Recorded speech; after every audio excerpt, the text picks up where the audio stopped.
Travis Wesley was having the worst day ever. After all, it's not every day that your beautiful wife of 23 years announces that she's going out with other men, starting this evening. Travis sat silently at the kitchen table, his hand wrapped around a glass of monkey shoulder scotch. For 10 minutes, he didn't take a sip of the amber liquid. He just sat there, staring straight ahead, not seeing, not hearing, but definitely feeling a damn pain inside him. Travis knew there wasn't enough Alka-Seltzer in the world to make the pain in his stomach go away. He'd heard stories of other men's wives telling them they were going out with other men, but he'd always thought it was nothing more than an urban legend. How can a woman assume that her loving husband will allow her to date someone else, other men? He simply could not believe that a woman could be so heartless towards her own husband, so openly selfish in her desires. Of course, this happened on Monday, but it was a good day at the company where Travis worked, and he even walked out the door a few minutes after 5 in the evening, whistling a cheerful tune. Walking into the house, he was still feeling quite cheerful when he found his wife sitting at the kitchen table sipping a glass of red wine and a glass and bottle of his favorite whiskey, sitting in front of his usual seat. He dropped his briefcase and poured liquid into 3 fingers, then sat down in a chair. "What kind of mystery, Lauren?" Travis asked, noticing a crooked half-smile on his wife's face. His wife looked him straight in the eyes and grinned need. What he read in her eyes was not good. He shifted nervously in his chair. "Do you think I've been a good wife and mother all these years, Trav?" she asked, completely calmly. Travis furrowed his brow. His wife knew he was a quiet, thoughtful man, and could practically see the wheels turning in his head before he responded. "Yes, I think so. And what? Do you think I should receive some kind of reward for this?" she asked in the same expressionless tone. A few more seconds passed as Travis again carefully considered the question. "Reward for fulfilling the duties of a good wife and mother? Should I be rewarded for being a good husband and father? Why the fuck are you asking me, Lauren?" Travis asked irritably. "Travis, today I want to go on a date with another man," she said, calm as a lake on a perfect morning. Travis was glad to be sitting. He felt bile rise in his body. His thoughts were like a freshly wiped blackboard, completely blank. "Date?" he squeezed out with difficulty. "With another man?" Lauren looked at her husband as if he were a stupid child and nodded slowly. "Yes, with another man, Trav. I haven't been on a date with another man since you and I became exclusive 24 years ago. I have been a good wife to you, a good mother to your children, and I deserve a night with another man, a chance to try someone new, not someone to love, but someone for pleasure. Just sex," she said. "I'm 47 and I can't stay beautiful forever. I want to try more men while I am still a desirable woman and can have them with the snap of my fingers." Travis's lower jaw slowly dropped. He knew that he had understood his wife correctly, but of course she couldn't be serious, could she? He didn't even have to ask the question. Lauren nodded at him, as if reading his thoughts. "Damn," he muttered as she stood up from the table and headed up the stairs to the bedroom to change clothes. Walking downstairs, Lauren looked stunning in a little black dress that practically clung to her gorgeous body. In front, it had a cutout to the middle of a size 3 breast without a bra, and in length it barely reached the middle of the thigh. The makeup was light. A beautiful woman doesn't need much, and her long blonde hair was pulled back into a high ponytail. The spectacle was amazing. Lauren saw that at this moment, her husband was completely hers. Then, "I won't let this happen, Lauren," Travis said, standing up from the table. "I don't know what you're thinking and what you're doing, but you won't do this while remaining my wife." Lauren's bright smile turned into an ugly grin. "You won't ruin this evening for me, Trav. You can speak harshly, but you know that you will not divorce me because of this. Where will you find a woman like me if you let me leave you? Nowhere, and you know it. And the children will be angry with you for destroying our family. Suck it up, Travis. Let me have fun for a few years, and then it will be just you and me again, and we will grow old together. You know you love me. You don't want to be left alone for the rest of your life, while I have men to choose from." The sound of a car horn sounded, Lauren grabbed a small bag and walked over to Travis, trying to kiss him goodbye. Her husband shuddered as if from a slight shock and pulled away to the side. Lauren looked surprised and hurt for a moment, then her expression turned to anger. "I'll be back home. I don't know when," she said, leaving. He watched in horror as she walked out the door. Could his 23-year marriage be over? It looks like, he thought. Lauren didn't even look back at him as she walked out the door. Scientists have established a sad but true fact.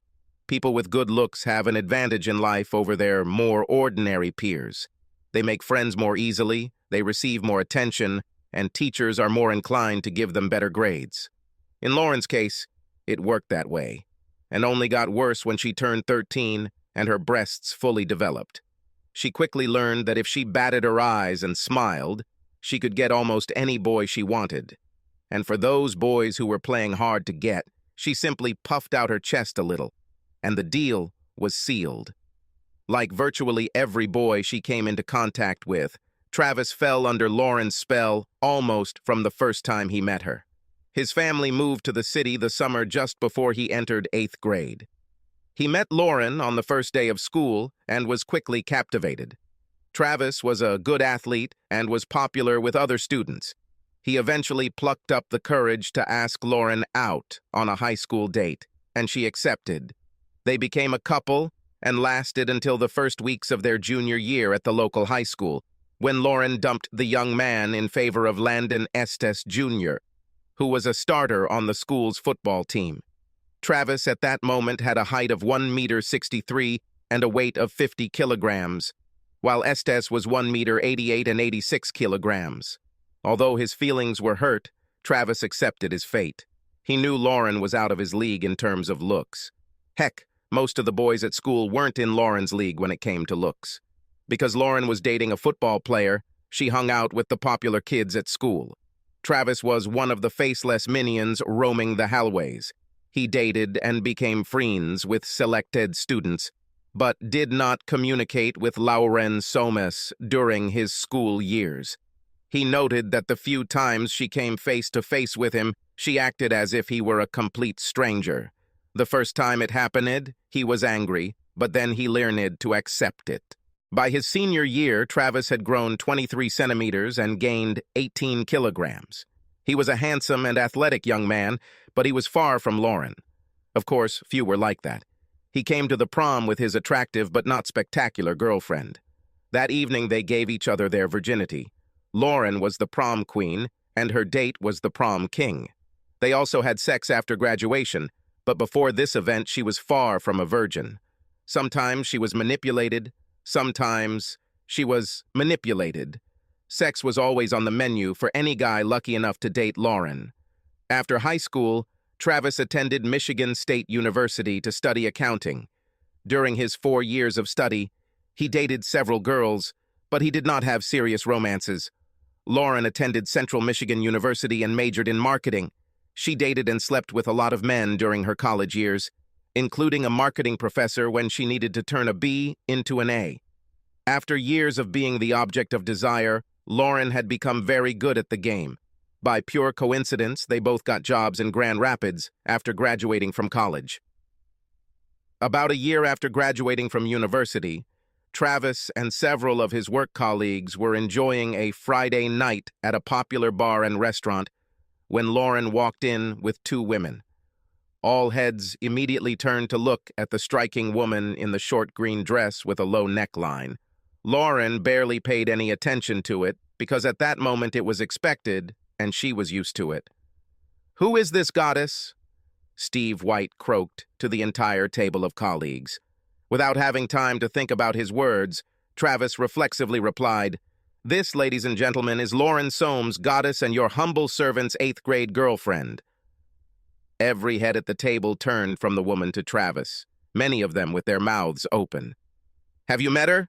one of them asked incredulously. Travis winced in displeasure. He hated drawing attention to himself, any attention. "I was about 14. As soon as we reached senior high school, I was covered with a copper basin, and she ignored me all 4 years, as if I were the invisible man," he said quietly. So do you at least have a good story about groping? One of the women at the table joked. The whole team burst into cheerful laughter. This made Lauren and her friends look at each other. For a moment she thought she recognized one of the men at the table, but she wasn't sure. The trio sat down at a nearby table, with Lauren sitting facing the table of the man she considered familiar. "Dude, aren't you going to come over and say hi?" White asked. "Jesus, Steve, you're drooling." "Very unimpressive," said the first interviewee, Casey Gardello. "She pretended not to know me for 4 years." "I don't understand why she would remember me now," Travis said. Several heads nodded in agreement. Lauren continued to study the man, enjoying her food. Then she snapped her fingers and pointed at the man. "It's not good, Lauren," one of her friends said. "If you point at someone in a restaurant, you might get hurt in some places." She completely ignored her friend's remark. "I'll be right back," she announced. "I need to say hello to an old friend." Lauren practically jumped out of her chair and walked over to the table where Travis was sitting. "Trav, hello! Very glad to see you!" Lauren exclaimed, approaching him. Travis rolled his eyes at his friends and then turned to face his former classmate with a fake happy expression. "Lauren!" "It's good to see you," Travis said almost without emotion, rising to his feet. Lauren entered Travis's personal space and kissed him tenderly on the lips, placing her hands on his shoulders. His colleagues sat stunned. Travis, in turn, was also stunned. Lauren realized this and smiled at him with a not entirely innocent smile. She felt very comfortable playing this game, and she knew that he could not do it. "Let's go to our table. I'll introduce you to the girls," she said. She took his hand and practically dragged him with her to her table. He spent most of the evening with Lauren and her 2 friends. Before he left, Lauren took his cell phone, entered her own into it, and wrote down his number for herself. Lauren was more than intrigued that Travis seemed to be indifferent to her. This had never happened to her before. He was polite in the restaurant, but spent as much time talking with her 2 friends as he did with her. During the evening, she kissed him on the lips several times, but he never kissed back. On Monday morning, Travis's work colleagues at the bar confronted him about his relationship with the goddess and were stunned when he told them he stayed at the bar for about an hour before heading home. 1. "She's impressive, but she's 14 levels above me." "I understand," he grumbled. "I don't need such grief." Such distress awaited Travis in the parking lot at his workplace 2 days later, when he was leaving work. He grumbled to himself as he saw her waiting for him by the car, although he had to admit that in a dress 1 size too small, she looked like sex on a stick. "Why didn't you call, Trav?"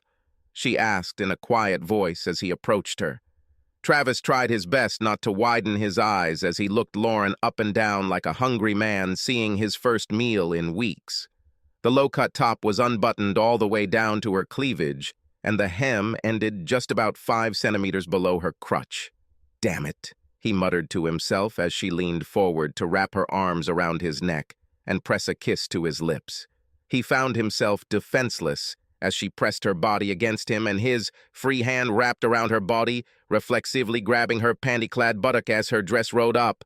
Her tongue, like a snake, slid into his mouth and attacked him, and he, throwing his briefcase, grabbed her other buttock, and the kiss dragged on indefinitely. After what seemed like minutes, the couple broke the kiss, and Lauren pulled her dress down again to cover her panties. Several of his colleagues, who stopped in shock, quickly got into their cars and drove away. They went to a restaurant located some distance from the city center and ate happily, although Lauren spent most of the lunch tugging at the bottom of her dress. Both Travis and the young waitress seemed to be enjoying her struggle.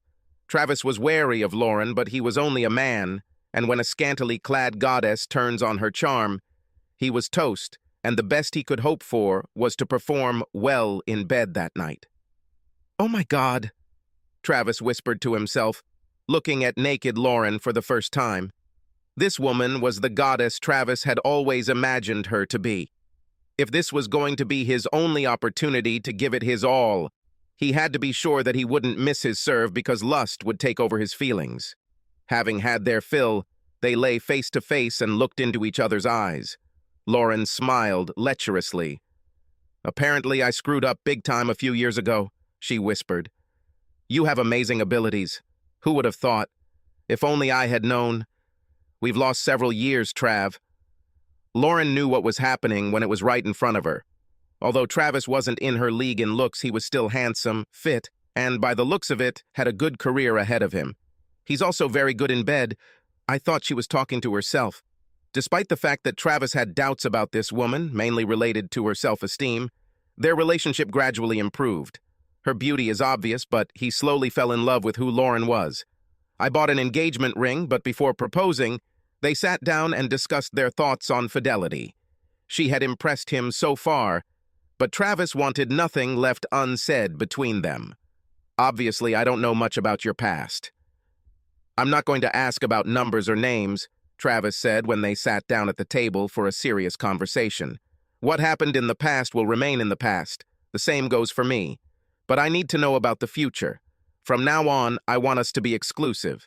Fully. No ifs, ands, or buts. If you don't believe you can do this for us, I need to know now. If you can do it, well..."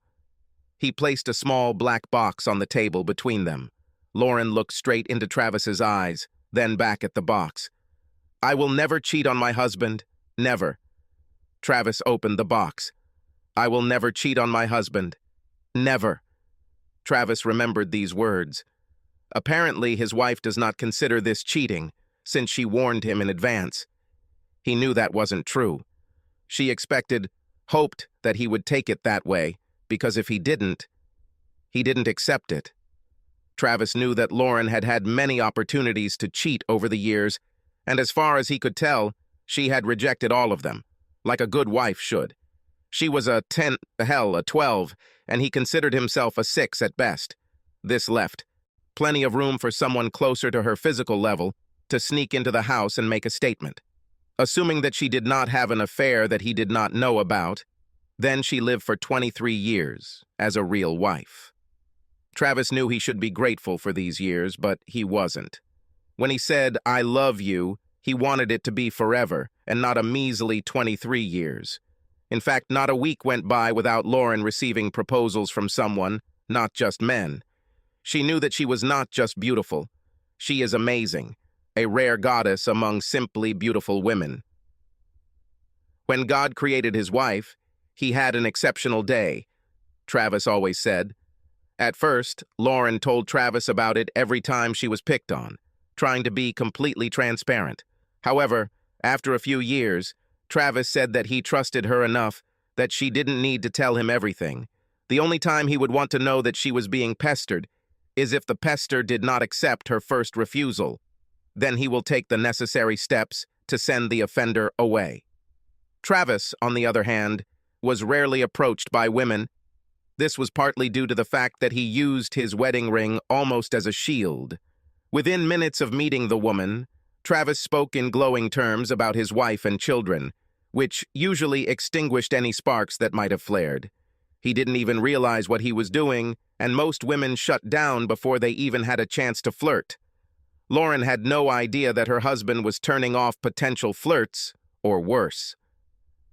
The almost fairy tale marriage lasted 22 years before Rosa Esposito entered the proverbial Garden of Eden, or rather, came to work at the same public relations firm as Lauren.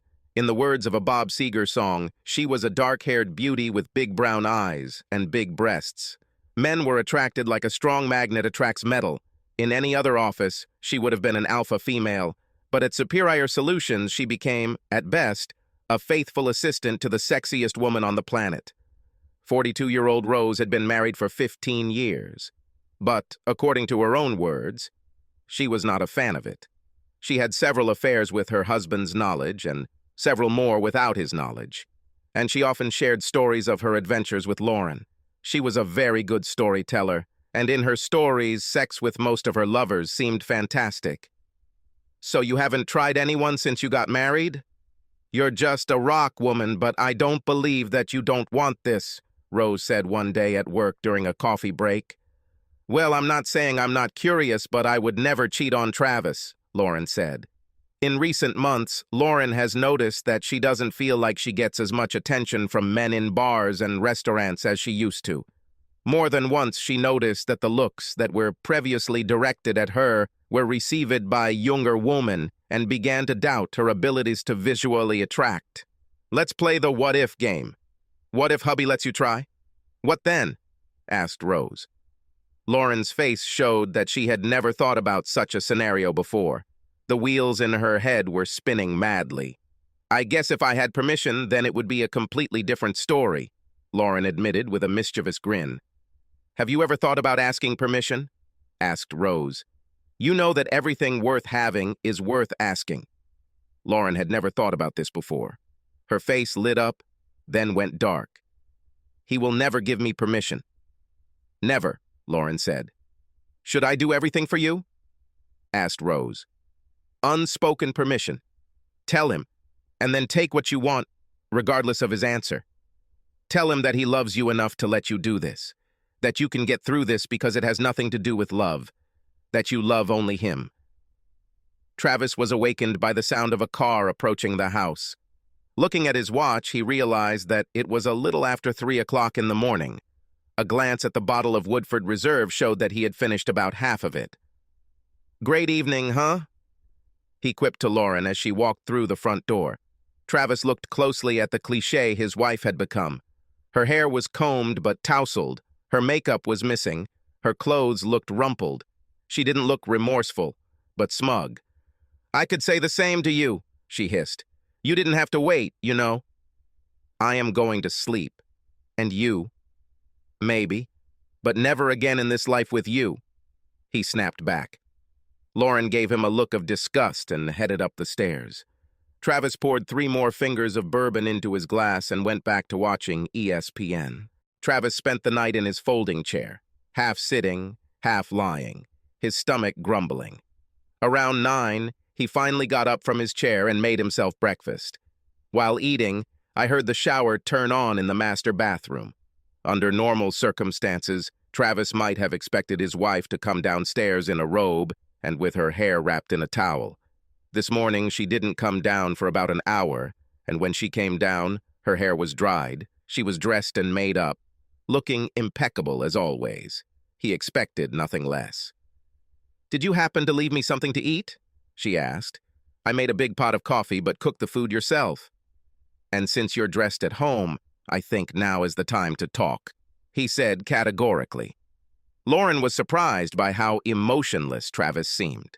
She expected him to simply foam at the mouth and be irrational, which would make him easier to manipulate. Rational Travis will make the conversation much more difficult, she reasoned to herself. Don't you want to know about last night? She said quietly. Travis detected a note of superiority in her tone. Does she really believe he wants to know about how he was cuckolded? Hardly.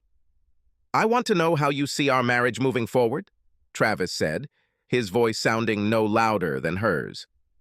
As I said yesterday, I intend to try several other men over the course of several years. Only sex, no love.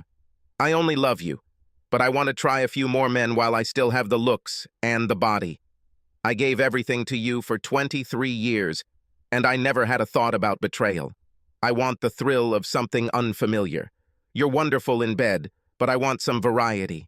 Well, you know, have some other experience for a while, and then you and I will go off into the sunset together, and I will be grateful to you for this experience, and will spoil you exclusively for the rest of our days, Lauren said. Travis listened intently as Lauren spoke while preparing toast and jam for his coffee. He thought the way she buttered her toast while talking about the most important things in his life was rather dispassionate. He had so many questions. Is it all because you want variety? Am I not enough for you? He asked creakingly. She started to answer, but he interrupted her. So you want to live in an open marriage for a few years, and then return to monogamy again sometime in the future? Does this mean I can date others too? Lauren tried unsuccessfully to suppress her giggles. The idea of her sweet, quiet husband asking another woman out on a date was simply laughable. Travis was the most serious about marriage of any man she had ever met. However, if this is what it takes for him to agree. In principle, yes, she answered. Of course, I assume that for you it will also be just sex. Travis raised his eyebrows and shrugged. Lauren had no idea what this movement meant. However, she had an idea. So, would you like to go on a date with Rose? You know, a very nice woman from my office. I'm sure she'll be happy to agree, Lauren said, knowing that her friend would have no problem having sex with her husband, especially if it meant helping Lauren achieve her goal of having sex with other men and still being married. Travis looked puzzled. The lustful 21-year-old bachelor in him wanted to get Rose. The responsible 47-year-old married guy knew that he could not do this. I would be glad to have a date with Rose, but no, baby, thank you. That will make me as much of a traitor as you were last night, he said. Lauren's face, which had started to smile, suddenly turned into a grimace of anger. I am not a traitor, she screamed. Well, if you insist, baby, he said much more seriously than she could have expected. But I still don't agree to it. Well, come to your senses, baby, because I will do this even if you don't, she snorted. On Monday morning, at about 11 o'clock, Rose came into Lauren's office and saw that she did not look happy. To hell with this bigot and the horse he came on, Lauren hissed, closing the office door behind Rose. Damn it, he even refused to date you.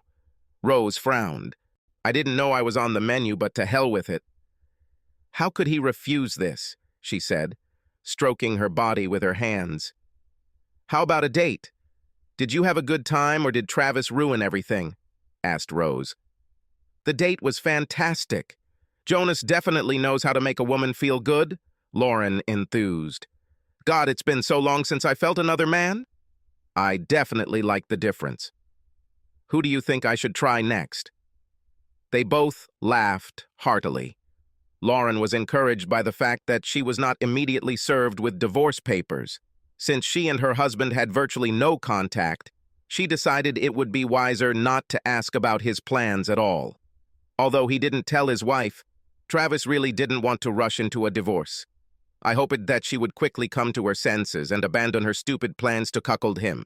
He believed that he could forgive her and they could forget about her misdeed if she stopped this nonsense. His hopes were boosted when Lauren didn't go on a date the following week, although he still didn't return to the bedroom and they still weren't communicating positively. However, the following Friday evening, Lauren was again dressed to the highest standards, apparently ready for a date. Are you seriously planning to do this again? With the same guy, or want to use someone else this week? Travis asked sharply. Damn, Trav, didn't you hear a word I said? It's not about you. It's about me and my desire to get something before I get too old to attract anyone. It's not that I want you less, I just want more and different. You know, people constantly pester me, I just want to enjoy it. I will always come back to you. What if I don't want you to come back to me? I won't share with you. I won't sit idly by while you have fun. I'm not made for this. I won't wait until you try half the male population of our city. When you had your first date, I wasn't sure yet, but I think I could survive it. Once it could be extreme stupidity, but twice it is extreme disrespect, extreme betrayal. Stay outside all night. Party all night. We're done. This is not why I was created on this earth. Wah, wah, wah, she said, making speaking movements with the fingers of her right hand. You don't want to lose me. It doesn't have to be an either-or situation. Last week, Travis instructed his lawyer to prepare all the necessary documents, hoping that they would not be necessary. He planned to call his wife on Monday morning, but first he needed to call his 2 daughters and tell them about it. Neither 21-year-old Jackie nor 19-year-old Michelle believed their father when he called them that evening, at least outwardly. But after talking with both, he discovered that his eldest daughter may not have just guessed that something was wrong. So, you knew she was going to create this nightmare and you didn't tell me? He shouted over the phone. You don't think I deserve to know what is going to happen? Please, Daddy. I found myself in a very difficult situation. One of you would not be happy with me one way or another, no matter what I did. Besides, it's her body. It doesn't belong to you. And if she wants to share it... Stop! Do not continue, Travis shouted. I understand that she put you between us, but don't tell me that she can do whatever she wants, whenever she wants, because this body is hers. We, Dolly, vows. The oath abolishes speech about her body. I understand, but, she muttered briefly, and then fell silent. Damn, baby. I'm sorry, Daddy, she whispered. When Lauren walked through the door at 2 in the morning, Travis was nowhere to be seen. Even though she arrived an hour earlier than her previous date, she looked a little more shabby. Gabriel Esposito was a large, strong man with great physical strength, perhaps the strongest Lauren had ever encountered in bed. By the end of the evening, she could hardly move. She knew that by tomorrow, she would most likely have a couple of bruises from his grip. Overall, it was a great night, she thought. She could enjoy Gabriel another time. Lauren was shocked and embarrassed when she was handed divorce papers at her office on Monday morning. She burst into tears and ran to the ladies' room. A few minutes later, hearing the noise, Rose appeared. You should have known that he would at least give you the documents, Rose said. You really hurt him, baby. This is his way of hurting you back. An eye for an eye. Men are such children. He's trying to get you to force things. He won't give up his 23-year marriage and half his belongings. Give him a week to be alone, and he'll come crawling back. Straightening up, Lauren returned to her desk, picked up her phone, and immediately dialed her husband's number. How could you do this to me? In the office, in front of everyone. I know you're hurting, but I deserve better, Trav, she practically screamed into the phone. After 23 years, don't I deserve something better than you unilaterally deciding to open our marriage? If I'm not right for you, couldn't you have just warned me in advance, and we could have parted ways like civilized people? Travis said. I don't want civility. I don't want to get a divorce. I still love you. You still love me, she wailed. I still love you, but every time you have sex with someone else, that love diminishes, he growled. My love is not a bottomless well. Like you, I always thought this was true. Who knows? Maybe we were both wrong. Lauren fought for a divorce. Her lawyer requested and received marriage counseling, although Travis was adamantly opposed. Lauren smiled and Travis frowned as they were ushered into the consultant's inner sanctum and found Lillian Camacho sitting in one of the chairs at the consultant's desk. Data on marriage counselors shows that most believe their job is to reconcile divorcing couples, and female counselors seem to be biased in favor of women. The couple took 2 of the 3 empty seats at the table. The consultant cleared her throat to indicate that she was starting. I read both of your cases and saw both of your statements, Ms. Camacho began. Let's start with the simplest thing. Mrs. Wesley, did you really tell your husband that you were going to date other men for a few years? Travis tried his best to prevent the consultant from seeing his smirk. Lauren tried her best not to let the consultant see how shocked she was. She thought about lying, but then realized that she did not have a ready-made legend for this lie. Yes, I told him about it, she answered quietly. That's what I want. Don't need him to do for me. This won't affect our marriage. Well, I think we'll end here, said the consultant. Sorry to waste your time, Mrs. Weasley. I'll talk to the judge and end this farce. But,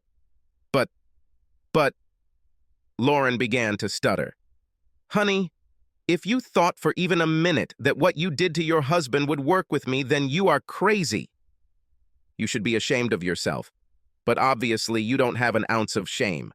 Frankly, you disgust me, Miss Camacho said. Over the next month, Lauren called and texted Travis several times a day as he rented a small apartment near his home. He did not answer calls or text messages. Then she turned to their daughters for help, who called several times. Dad, you know you still love her?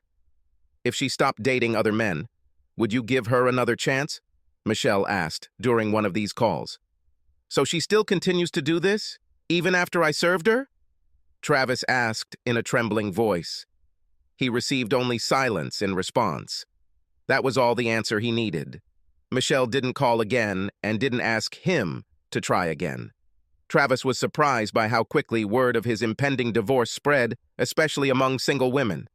Several women at his work expressed their condolences over his marital problems, as did several women who were friends of both him and his wife. He was smart enough to realize that not all of their condolences were altruistic. Connie Myong, his wife's longtime friend, called to express her regret about what was going on in Travis's life. She almost directly offered him a shoulder to cry on, and not just a shoulder. Travis was shocked that his wife's close friend was hitting on him so openly. In all the years of acquaintance, the divorced woman never even cast a sidelong glance at him. "I would never pursue a friend's husband. It's just wrong," she told him. "But now that you are a free man, the rules are different. I'm letting you know that I'm interested in you. Shocked. I'm flattered. But I'm not a free man yet, Connie, and I won't date until the divorce is final. I know I'm being stupid, but I won't cheat," Travis said. "You're such a Boy Scout, Trav. This is one of the things I like about you. I always liked it. Can you at least set me up on a date when you're free?" Connie asked. "Of course," Travis said, "but I don't want to come between you and Lauren. You've been friends for many years. I appreciate your sensitivity, but just because it's stupid doesn't mean I should miss out on a good person. I wouldn't even think twice if you were just some guy I didn't know and we just met," Connie said. "Maybe I'll call you when I take off the leash?" Travis joked. Connie was an Asian beauty, 5 feet tall, with a toned body and waist-length black hair, which was one of the main assets in Travis's eyes. He admitted to himself that he was more than surprised that the woman showed interest in him. Travis was true to his word and called Connie the day his divorce became official. On Saturday evening, they went to a restaurant and then to a local jazz club. Connie noticed that Travis was feeling awkward and commented on it. "I feel like an inexperienced 15-year-old, he replied. "I haven't been on a date with another woman in over 26 years. "Don't tell me the condom in your wallet is the same one you had on your last date before Lauren," she joked. "Should I have had a condom? Crap, I didn't even think about it. Well, I'm a noob," Travis replied. At the end of the evening, Connie kissed Travis tenderly on the lips. They both felt good after the date, and he promised to call again. Travis didn't think much about taking off his wedding ring on the day the divorce was final, but apparently it was a big deal for unmarried women. Noticing the emptiness on his ring finger, several female employees took notice and commented on it. And suddenly the level of flirting in his office increased noticeably. This was new to him, and one day over lunch he told his best friend at the office about it. "There are a lot of beautiful women in this office. How did I not notice this before?" Travis asked. "You, my friend, were just a terrible henpecked man," said Robert Ardito. "You were so deeply in love with this woman that you didn't even look at other women as sexual beings. I mean, she is a beautiful woman, no doubt, but you let her put your courage in her purse. And maybe that was part of the problem. She is constantly being tested. It has value. And you were so trained, such a vibration emanated from you, that not a single woman even looked at you." In the first month after the divorce, Travis went on 4 dates, 2 of them with Connie.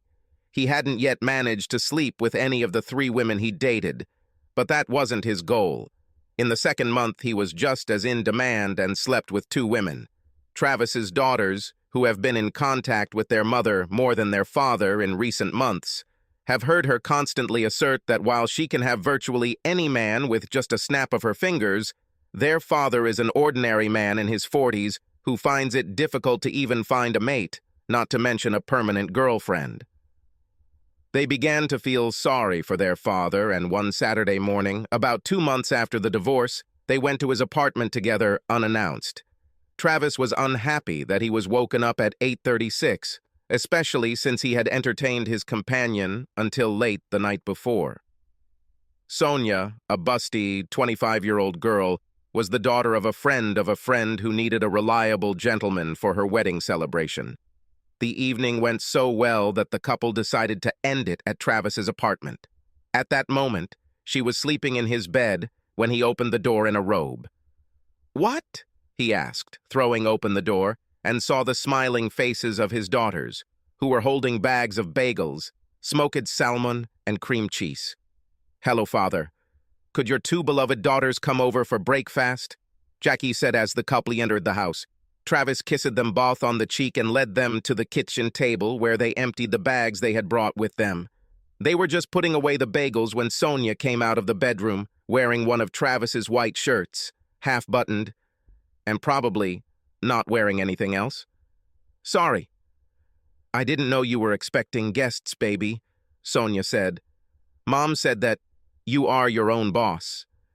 Both girls blushed as Sonia poured herself some coffee. No, Sonia. These are my daughters, Jackie and Michelle," he said, pointing to his daughter with the appropriate name. "We went to have breakfast. Bagel with salmon?" Sonia giggled, causing her large, braless breasts to jiggle under her shirt. She brushed her thigh against Travis's arm and sank into the chair next to him. The four of them engaged in normal small talk for a while until Jackie asked if Travis had spoken to Lauren lately. He frowned for the first time in days. Until this moment, he had believed that it was almost impossible to get upset when being around Sonia, although she was a little hard for his 48-year-old body. "I have to tell you, Dad, we thought you were already missing Mom," Michelle said. "We know that she misses you, but I thought that when I was gone, she would live her life to the fullest. I know that I was an anchor for her, though she was hanging out with them two at a time in our old bed." "Dad!" Jackie exclaimed while Sonia giggled and Michelle frowned. "She's not a lecher, you know." "Really? Think about this for a second. How many different guys has she had sex with since we broke up? And those two that I knew about before I left?" Both girls blushed and lowered their heads. "Wow. If it's 2 guys a month for, what? 10 months. That's 20 different guys. With 3 guys a month, 30. For me, there are a lot of guys," said Sonia. If looks could kill, Travis' daughters would have Sonia in her grave in a matter of seconds. She was well aware of this fact. "Hey, don't blame me if a woman can't keep her legs closed," Sonia said. Children. Let's not ruin my good weekend," Travis said. "Sorry," all 3 young women muttered at the same time. "So, you are a couple?" Jackie asked Sonia quietly. "You don't look older than me." "Your dad said that we are the same age, but don't worry, I'm not going to ever become your stepmother. We're just friends. He's a great guy. He was my date at the wedding reception last night, and he's kind of a hottie. Did I mention that he's also a great guy? Well, we have to agree that he's a great guy, although we know he can be a bit of an asshole from time to time," Jackie said. "And yeah, he's kind of hot, for a guy who's old enough to be your dad." It was Sonia's turn to blush. Travis blushed too. "Hey, baby, remember that we have lunch with the newlyweds' families at the hotel at noon?" "I need to take a shower and grab some clothes from my apartment before we go," Sonia said. Both daughters rolled their eyes at their father. "Mom, she's my age," Jackie told her mother over lunch a few weeks later. And it didn't look like a one-off. They spent quite a long time together. They enjoyed each other's company. "I don't think he'll crawl to you soon, Mom." "No, you just caught him on a lucky day. He was probably helping a friend's child and got lucky. She is probably a girl of easy virtue who will have sex with anyone. Your dad is a great guy, but he's not a stud, Jackie." Jackie raised her eyebrows at her mother. "You always seemed pleased with him, until you told him you were going to leave him. Why didn't you just cheat on him without telling him? Wouldn't that be a lot easier? You might as well have the cake and eat it too." "That would be cheating, Jackie, and if he caught me, well, then we would break up." Having told him about this, I didn't cheat, and was sure that he would give me what I wanted when he realized what exactly he would lose. I must admit I did not expect a divorce. I never thought he would have the guts to do it. Mom, I think you mistook love for weakness. And somewhere along the way, you decided that everything depended solely on you. Was it all worth it? For the first time, Lauren's face showed the stress of what she had to endure. From Rose's lips, everything sounded much better than it actually turned out to be. She couldn't tell her daughter that the sex was normal, but no, it wasn't worth it. She also couldn't tell her daughter that she never thought that Travis would do anything other than sit around and pine for his beautiful ex-wife. She was so self-absorbed that she had no idea that a handsome, if not gorgeous man, with great character, intelligence, and a solid job could be very attractive in the singles market. And not just for middle-aged women. She knew that after the divorce, her ex-husband dated several women, including her old friend Connie, and now with some young woman of easy virtue, the same age as their eldest daughter. Instead of sitting at home and mourning his past life, he goes on dates like a single 20-year-old and gets more attention than he deserves. She didn't tell Connie when she found out her friend was dating her ex for the first time, figuring it was some kind of pity date, but the second date was completely unnecessary, and she told Connie privately, in a rather loud tone. "I thought we were friends, Con," Lauren said. "You should be on my side. We girls have to have each other's backs. But he didn't do anything wrong to you, Lauren. And he is a good guy. Great. He is everything I want in a man. Why don't I date Trev? Hell, women are lining up to go on dates with him. He's prime-age beef on the hook, girl. And he is a great gentleman. And great in bed, too. I will go on a date with him any time he invites me." How could you drive such a man away? Lauren silently stared at her friend with her mouth open. She was just beginning to realize that her mistake was growing by leaps and bounds. She loves Travis and hates coming back to an empty house at the end of the day. She hates sleeping alone at night. Travis, of course, could not have imagined that his life would become so exciting. He would be quite happy if his old, boring life remained as it was. But other than that, life suited him quite well. Work is good, social life is great. He enjoys being with several women of different ages, and most of his dates end in bed. He's certainly not looking for a long-term partner at the moment, but he sure enjoyed the smorgasbord. There is more to life than just being married to a beautiful woman. Marla Goodling's shoulder-length silver hair had several streaks of purple in a ponytail that came out of a hole in the back of her Chicago Cubs baseball cap. Her blue Cubs t-shirt was perhaps a size too tight on her ample chest, and her light blue Levi's were as tight as most of the 20-year-olds in the stands, despite the fact that she was 60 years old. In the left field bleachers at Wrigley Field, she drew more than her fair share of starers. One of the people looking at her appraisingly was the man she was with, Travis Wesley, the ex-husband of one of her long-team employees, Lauren Wesley. He and Travis attended a Cubs game as part of a weekend trip to Chicago. Marla worked with Lauren Wesley for over 15 years. I met Travis at several corporate events where he accompanied his then-wife and always thought he was a handsome and pleasant guy. She knew that she and Lauren had divorced about 2 years ago. Marla had been a widow for about 5 years.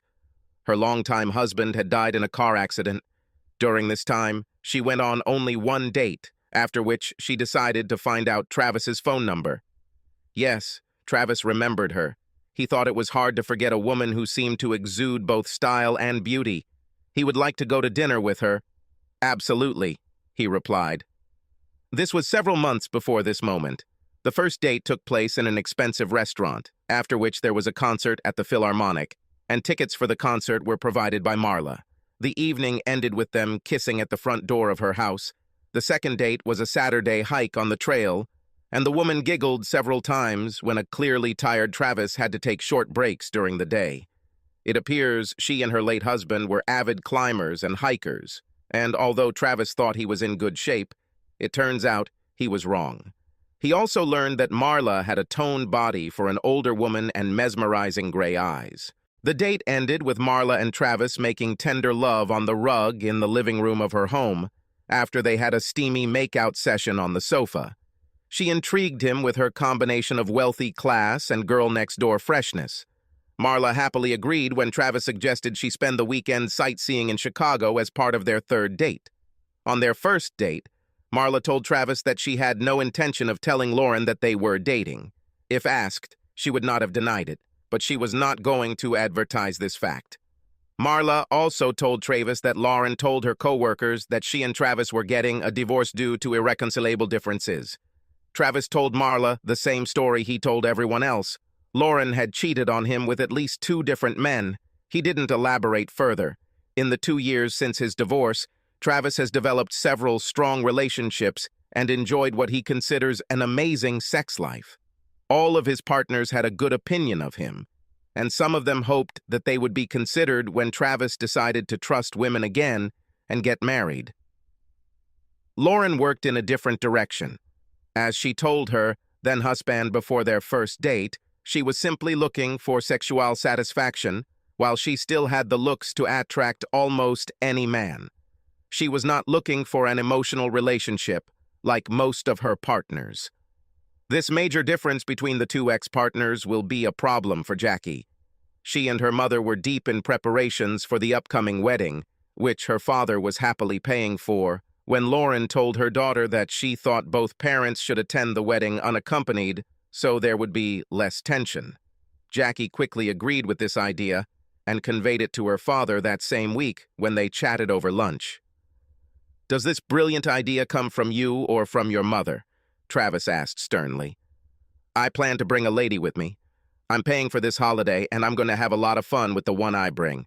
Hell, I've been taking dance lessons for about a year now, ever since you announced your engagement. Have you taken dance lessons? Seriously? Just for my wedding? This is so cute. But..." "No buts, Jackie. She apparently doesn't have anyone she considers close enough to invite, so she's trying to put pressure on me. And again, she acts like a selfish bitch and tries to manipulate the situation in her favor. Sorry, baby, but I won't be showing up to my daughter's wedding without a date. If you don't have the courage to tell her about it, then I certainly will. She can go alone or take a gentleman with her. That's her business." "I'll bring the lady with me," Travis said. "Got it, Dad? I will tell her. Your point is correct, and I really want to see you dance. But could you still bring someone older than me?"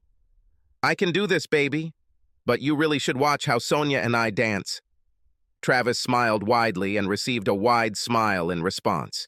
Travis took Connie Meong with him to the wedding.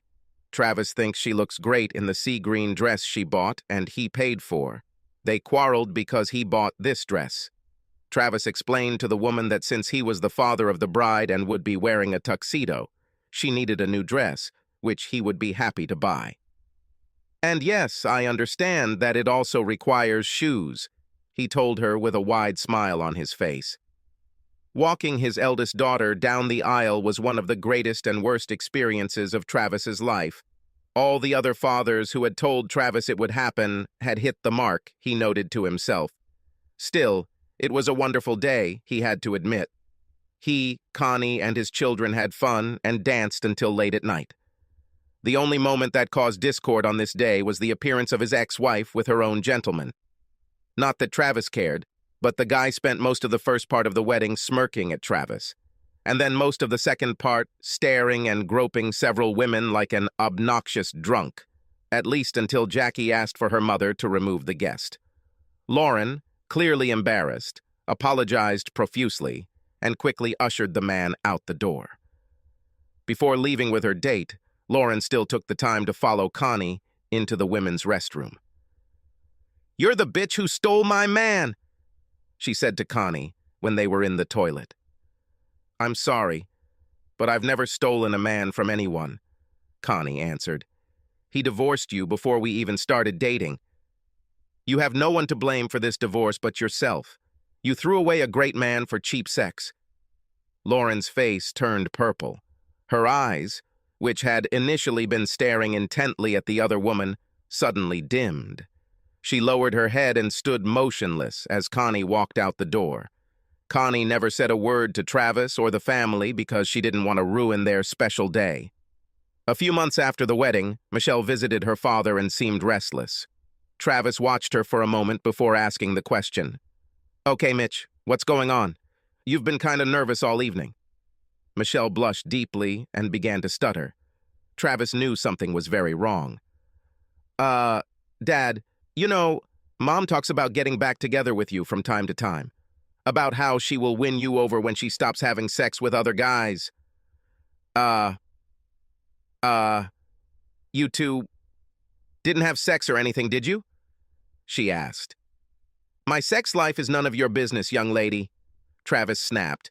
"But no, I didn't sleep with your mother." "And what?" "Yes, The fact is that she has a venereal disease, Dad. I heard the end of her conversation with her friend Rosa, and she said that she had syphilis, Michelle said quietly, without looking her father in the eyes. Travis looked surprised and then sad, as Michelle watched him out of the corner of her eye. I guess you're telling me this because you're worried about me, Travis said. But it is standard state policy to tell all possible recipients of the disease that they need to be tested. I did not know that. I was just worried about you, Dad, she said. I know Mom is still sleeping around. Several of my friends warned me that she was quite slutty. It's always awkward when a friend tells you that your mom isn't perfect. A few days later, Travis received an unpleasant call from Marla. He immediately realized that she was worried about the same things as Michelle, although she obviously also had concerns about her own health. If you're wondering if I slept with my ex, the answer is not just no, but hell no, Travis said. Believe me, Marla, I understand your concern. But I can't help the fact that my ex is a scandal. The scandal is the nicest thing I've heard about her in a long time, Marla said. In recent months, her active activities outside the home have become the subject of gossip on the sidelines. It seems like the longer she's single, the more she loses her guard. Lauren used her STD as a starting point in her plan to get Travis back. She was satisfied that she had had enough men to last her for the rest of her life, and 6 months after the doctor said she was cured, she began a plan to get Travis back. She was still slightly resentful of Travis for divorcing her the first time, which was not her original plan. She believed that her then-husband would never dare to divorce a woman like her, knowing that the likelihood that he could find another in her class was small. This plan might have worked if other women had not started hunting Travis. Lauren had no doubt that she was a treasure. She didn't expect Travis to be as attracted to other women. I know he's a great guy, but can't these women see that he's nowhere near my level of sexuality? She said to Rose one day, as both women sipped margaritas at the bar, awaiting their dates for the evening. Rose pushed her friend to her current lifestyle. She knew that Travis was quite handsome, but she greatly underestimated the depth of his personality, also because he always obeyed his wife. She expected Travis to just sit around and mope while his wife had fun with other men. Who knew that Travis had such an inner core? Lauren and Rose had been keeping an eye on Travis since Lauren gave him the ultimatum. And in truth, it turned out that his post-divorce sex life was almost as intense as Lauren's. If Lauren had been more honest with herself, she might have admitted that her ex-husband's sex life seemed to be much better from an emotional standpoint. Travis went on dates and seemed to genuinely have fun with his partners. Lauren only had sex with her own people, although not with any of them after contracting an STD. She noted that it was a long lull. Maybe it's time for him and Travis to get back together, Lauren concluded. Travis was more than surprised by the voice on the other end of the line. He hasn't spoken to his ex-wife for almost 2 years. One of his daughters must have given her his new cell phone number. He did not forbid them to do this, but said that he did not consider it necessary to ever speak to her directly again. Hi, Trev, she purred in her sweetest tone. I think it's time for us to talk. And I thought we shouldn't talk until Michelle got married. But since this is not yet the case, maybe we will return to silence again, Travis said. Still the same Travis, still trying to deny that you love me, but you know what you love. You know you want me back. Still the same Lauren, he replied. You still think that everything revolves around you. Look, Trav, I know you're still mad at me, but I really love you. I probably should have just cheated on you and kept you in the dark, but that would have been cheating. It was still cheating, Lauren. Just because you told me you were going to do it doesn't make it any less real. You did it because you thought I would never give up on you. Do you think I'm that pathetic? Travis said.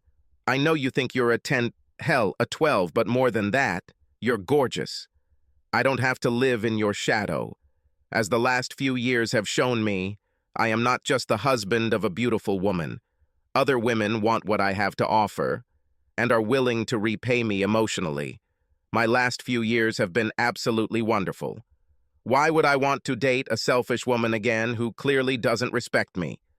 and, no matter what she says, doesn't love me the way I loved her. Loved here in the past tense.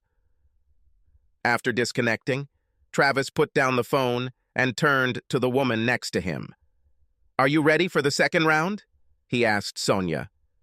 Sonia eventually found her soulmate and married him, but Connie and Marla continued their relationship with Travis. He fell in love with both of them in his own way, but never married again. They also loved him in their own way, and both women accepted this relationship together. Moreover, a few years later, both were invited to attend the wedding of his second daughter, Michelle, with Travis. This did not please Lauren, who did not invite her boyfriend to the wedding. She complained to her daughter, but Michelle did not support her. "After me, Jackie and her family, Connie and Marla, are the two closest people in the world to Dad," Michelle answered. "They love Dad for who he is and put him above their own selfish interests, which not everyone can say about themselves. He was yours, and you left him for more sex. Why? Simply because she was afraid of getting old and thought that he had no other options, that he will never give up on you. Not for anything and not for anyone." Travis was happy with his life, even if it wasn't his first choice. He left a situation that he considered unacceptable. Lauren's life was not one of loneliness and remorse. After all, she was still a beautiful woman, and beautiful women often just need to show up for men to start hitting on them. Lauren was often approached and had quite a few short-term relationships. However, none of them developed into anything long-term. Looking back, Lauren had to admit that she regretted telling her then-husband that she was going to leave him only because she still couldn't come to terms with the fact that Travis had given up on her so easily. How could she have miscalculated so badly, she often wondered to herself. She was a 12 out of 10, but he was only a 6. It shouldn't have ended like this. Subscribe to our channel so that your second chaff doesn't cheat on you, and go ahead and listen to the next story, because this story is nothing compared to the next one. If you're under 18, don't even think about listening to the next one.